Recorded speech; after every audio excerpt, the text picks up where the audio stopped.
तो दोस्तों आज है 5 जून 2020 और एचपीयू यानी कि शिमला विश्वविद्यालय में जो वेरियस वैकेंसीज़ थी उनके लिए एप्लीकेशन फॉर्म्स वगैरह फिलअप होने शुरू हो चुके हैं। काफ़ी सारे स्टूडेंट्स ने फिलअप कर भी लिए होंगे, लेकिन मेरी जिम्मेदारी क्या है कि हर एक स्टूडेंट को इस जानकारी को मुहैया करवाऊँ।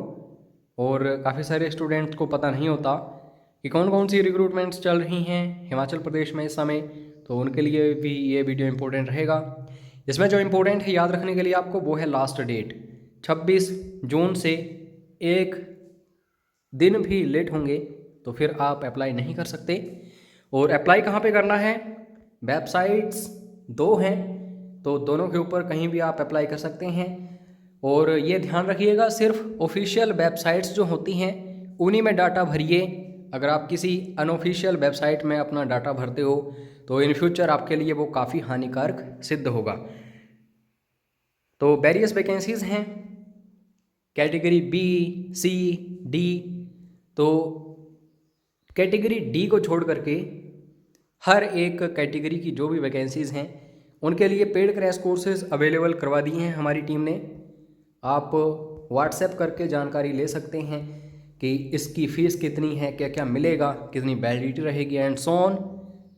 तो चलिए ज़्यादा टाइम वेस्ट नहीं करेंगे, बस 10 मिनट्स मुझे दीजिएगा, आपको एक भी प्रश्न का मौका नहीं दूंगा उसके बाद। तो सबसे पहले मैं बात करूंगा दोस्तों कैटेगरी बी की पोस्टों की। फर्स्ट ऑफ ऑल लाइब्रेरियन, एक वैकेंसी है सिर्फ। और लाइब्रेरियन के लिए जो भी इन्होंने रूल्स वगैरह रखे हैं एजुकेशनल क्वालिफिकेशंस के, बड़े ध्यान से पढ़िएगा। Assistant librarian HPU main library, दो वैकेंसीज़ हैं। उसके बाद दोस्तों असिस्टेंट लाइब्रेरियन आरसी धर्मशाला, एक वैकेंसी है। यहाँ से ये बात निकल के सामने आ रही है कि ज़रूरी नहीं है कि आपकी पोस्टिंग शिमला में ही होगी, बाहर भी कहीं हो सकती है। उसके बाद दोस्तों मेडिकल ऑफिसर डेंटल, एक वैकेंसी है। और पे स्केल देखते रहना, हालांकि आप सभी समझदार हैं, आपको खुद पता होगा। और जो भी क्वालिफ़िकेशंस हैं साइड में दी गई हैं, इनको भी अच्छे से देखना। डिज़ायरेबल क्वालिफ़िकेशंस अलग से होती हैं। मेडिकल ऑफिसर एलोपैथिक जनरल, एक पोस्ट और क्वालिफ़िकेशंस यहाँ पे दी गई हैं। उसके बाद दोस्तों असिस्टेंट आर्किटेक्ट, इसकी एक वैकेंसी है। इसमें भी वेरियस एजुकेशनल क्वालिफ़िकेशंस दर्शाई गई हैं। पब्लिक रिलेशन ऑफिसर, जिसे पीआरओ कहते हैं, जनरल, एक वैकेंसी है और इसकी भी क्वालिफ़िकेशंस अलग से दर्शाई हैं। उसके बाद सिस्टम एनालिस्ट यूआईटी, तो एक वैकेंसी है, क्वालिफ़िकेशंस वेरियस हैं। उसके बाद दोस्तों प्रोग्रामर कंप्यूटर के लिए टोटल दो वैकेंसीज़ हैं, एससी के लिए एक है। अगर एससी कैटेगरी से हो ज़रूर भरिएगा। तो इसमें एमसीए वगैरह मांगी गई है, देख लेना अपने हिसाब से। अब जो मुद्दे की बात है वो यहाँ से शुरू होती है कैटेगरी सी।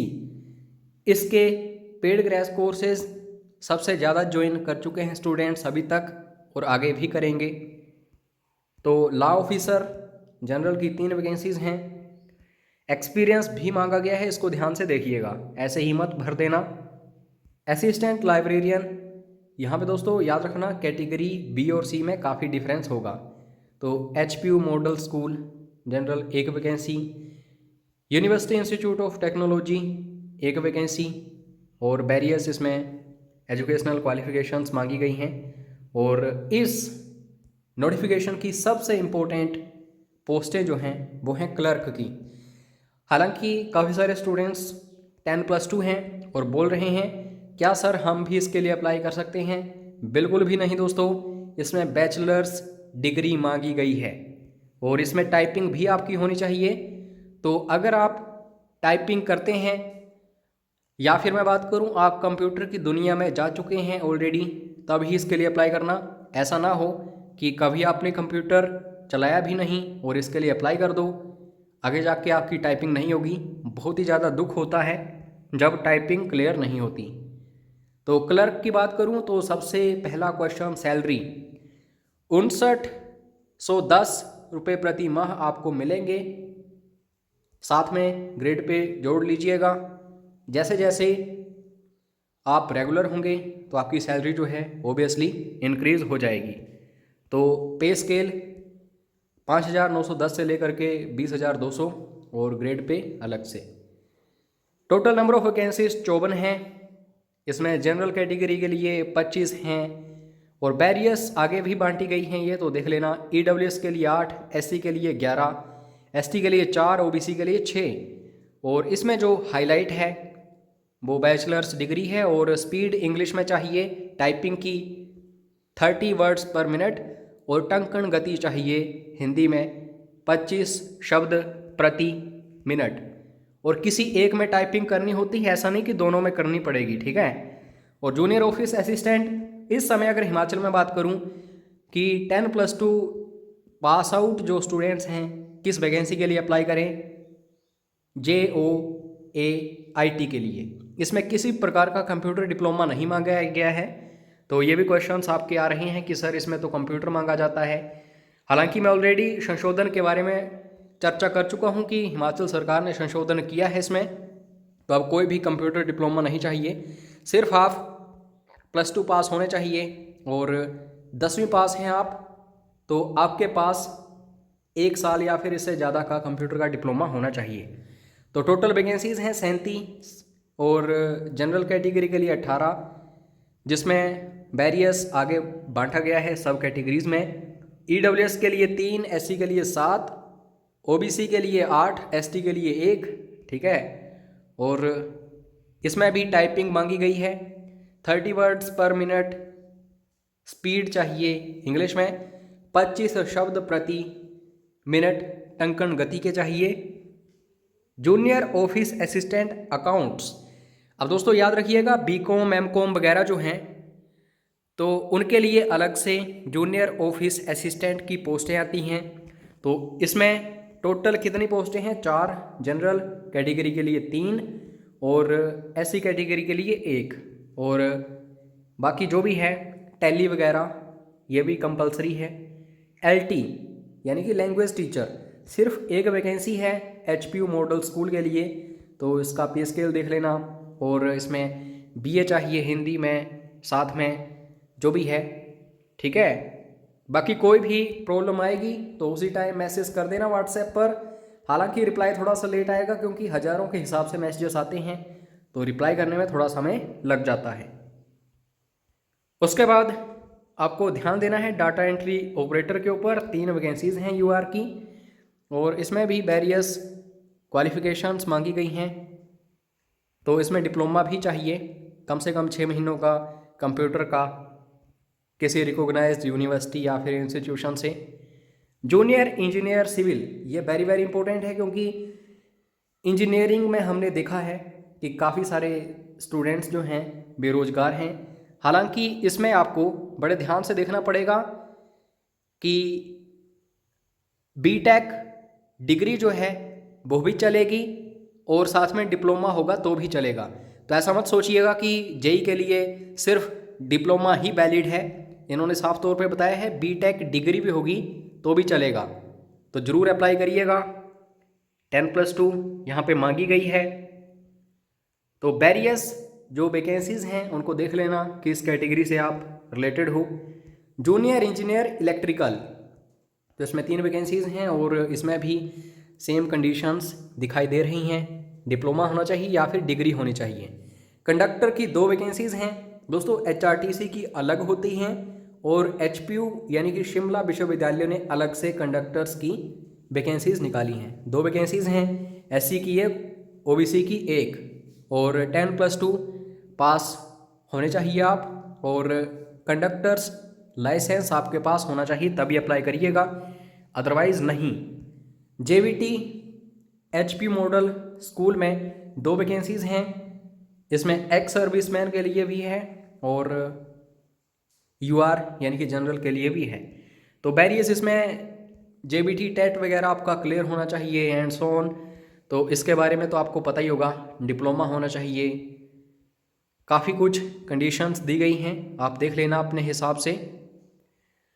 उसके बाद दोस्तों ड्राइवर की सिर्फ एक पोस्ट है, वो भी एससी की, और इसमें आपको देखना पड़ेगा बड़े ध्यान से कि क्या इसमें एक्सपीरियंस मांगा गया है या नहीं। ठीक है, हाइट जो है ये भी कंपलसरी है, अगर इससे कम आपकी हाइट हो तो इसके लिए अप्लाई मत करिएगा। 3 सालों का एक्सपीरियंस कम से कम होना चाहिए। उसके बाद दोस्तों ड्राइवर एलबी, तो इसमें टोटल 5 वैकेंसीज़ हैं। जनरल की एक है, ईडब्ल्यूएस की एक है, ओबीसी की एक है, एससी की एक है, एसटी की एक है। इसमें डिस्ट्रीब्यूशन बड़े ध्यान से किया गया है, किसी के साथ भी भेदभाव नहीं है। तो इसमें भी मैट्रिक होनी चाहिए, वैलिड लाइसेंस होना चाहिए, और इसमें इम्पोर्टेंट ये है कि एक्सपीरियंस नहीं मांगा गया है, तो आप अप्लाई कर सकते हैं। ऑक्सिलरी नर्स मिडवाइफ, तो इसमें भी एक वैकेंसी है, और वेरियस जो भी यहाँ पे एजुकेशनल क्वालिफिकेशंस हैं उन्हें आप पढ़ सकते हैं। और दोस्तों यहाँ पे किसी भी टेस्ट की ज़रूरत नहीं होगी, और वैकेंसीज़ हैं बम्पर। पीएन की वैकेंसीज जो हैं 92 हैं, 92, जिसमें जनरल के लिए 41, ईडब्ल्यूएस के लिए 10, एससी के लिए 20, एसटी के लिए 5, ओबीसी के लिए 16 एंड सो ऑन। तो इसमें सिर्फ आपकी मैट्रिक होनी चाहिए, और आगे मैं बताऊंगा कि कैसे कैसे आपकी सिलेक्शन होगी। इसमें टेस्ट नहीं होगा तो क्या चीज़ देखी जाएगी। चौकीदार के लिए 28 वैकेंसीज हैं, जनरल कैटेगरी के लिए 13, ईडब्ल्यूएस के लिए 3, एससी के लिए 6, एसटी के लिए 1, ओबीसी के लिए 5।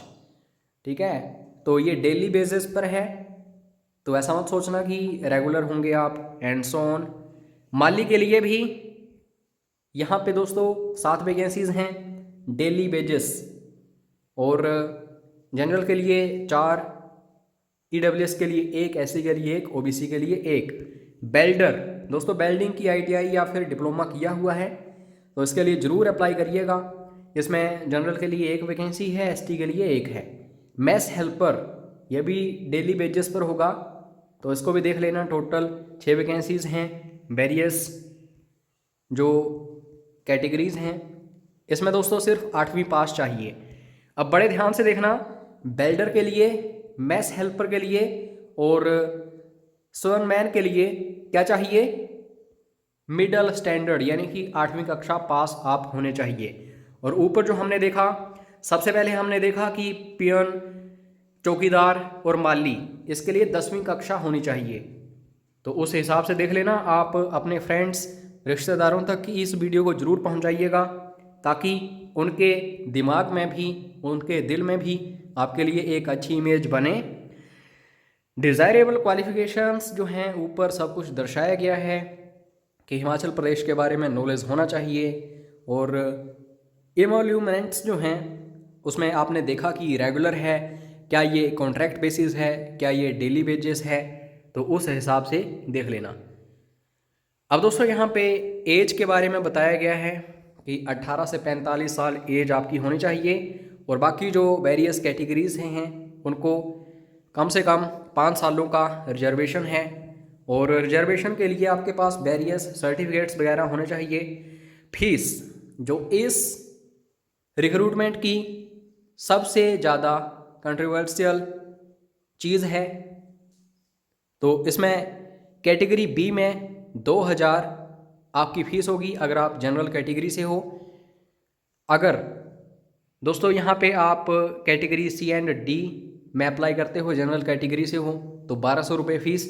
SC, ST, OBC, EWS, BPL, इनके लिए 1000 रुपये कैटेगरी बी में, और कैटेगरी सी एंड डी में 600 रुपये। एक्स सर्विसमैन की कोई भी फीस नहीं है।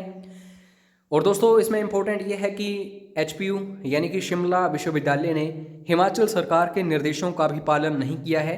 महिलाओं की भी फीस यहाँ पे रखी गई है, जो कि हिमाचल सरकार ने बंद कर दी है, तो इसको भी ध्यान से देखिएगा। अगर आप लड़की हैं तो आपको भी फीस देनी पड़ेगी, और पेमेंट वगैरह आपको सिर्फ ऑनलाइन ही पे करनी पड़ेगी।